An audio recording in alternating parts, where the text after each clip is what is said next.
Chapter 8 The Legend of Sleepy Hollow, adapted from the story by Washington Irving. The big question: why do people believe a headless horseman haunts the village of Sleepy Hollow? Not far from the eastern shore of the Hudson River is a little valley known as Sleepy Hollow. A drowsy, dreamy atmosphere hangs over the valley, as if it were under the sway of some bewitching power. The valley abounds with local tales, haunted spots, and twilight superstitions. But the dominant spirit that haunts the region is the sight of a ghostly figure on horseback without a head.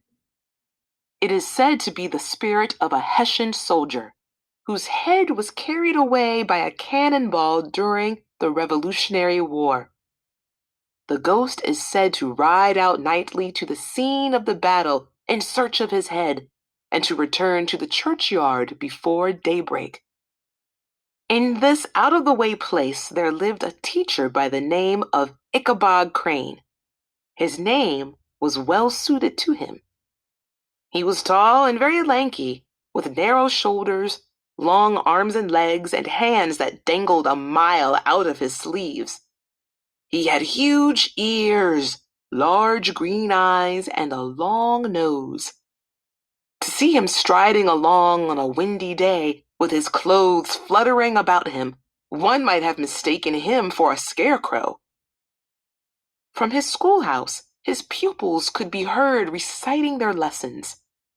They were occasionally interrupted by the voice of the master or by the sound of his switch. According to custom, Ichabod Crane was boarded and lodged at the houses of the farmers whose children he taught. He lived with each family a week at a time. His arrival at a home caused great excitement, for the ladies thought his taste and accomplishments superior to those of the rough country farmers. He had read many books. He was a perfect master of Cotton Mather's History of New England Witchcraft.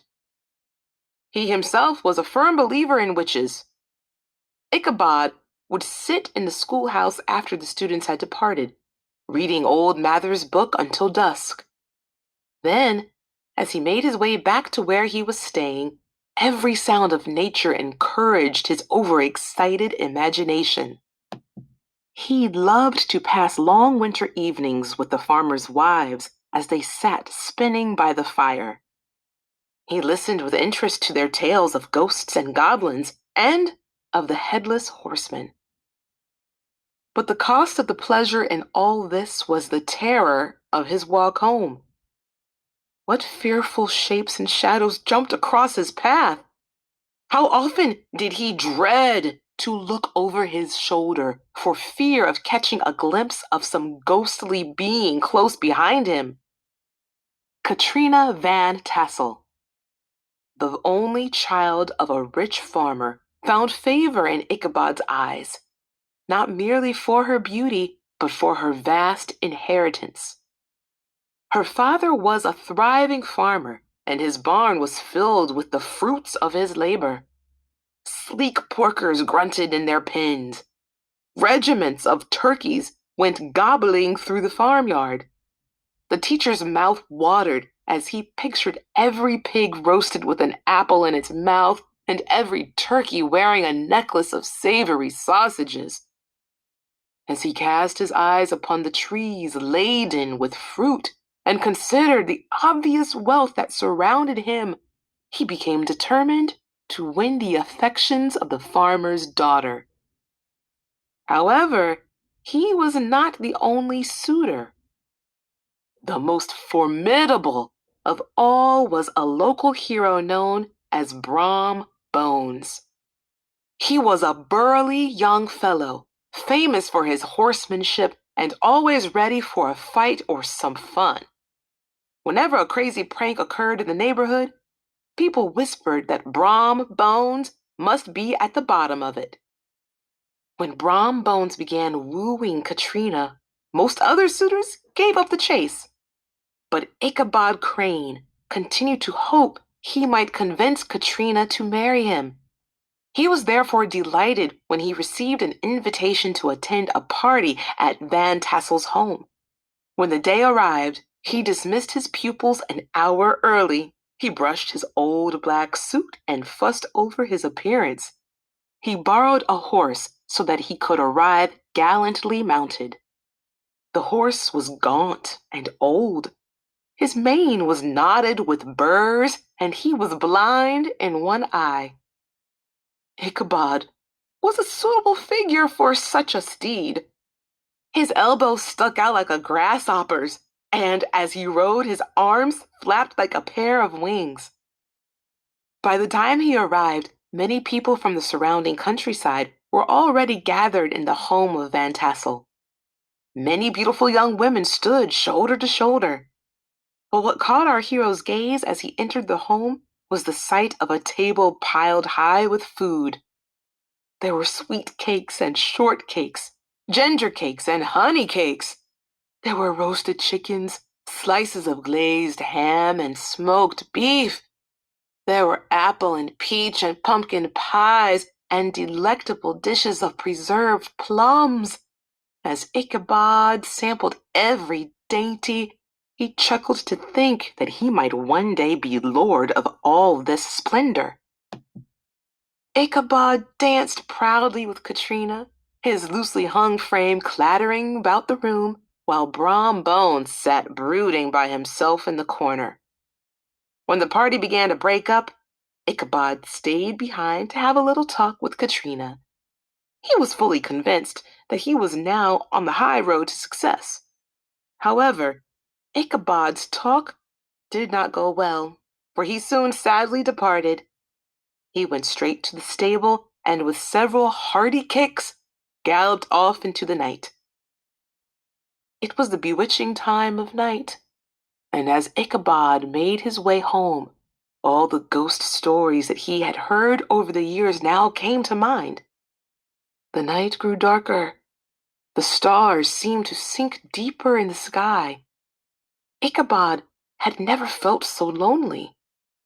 A splash beside the bridge caught his ear. In the darkness, he caught sight of something huge, misshapen, black, and towering. The hair upon his head rose. "Who's there?" he stammered. He received no reply. The shadowy object put itself in motion and bounded into the middle of the road. It appeared to be a large horseman mounted on a black horse. Ichabod quickened his pace in hopes of leaving the mysterious horseman behind. The stranger quickened to an equal pace. The reason for the silence of Ichabod's companion soon became clear.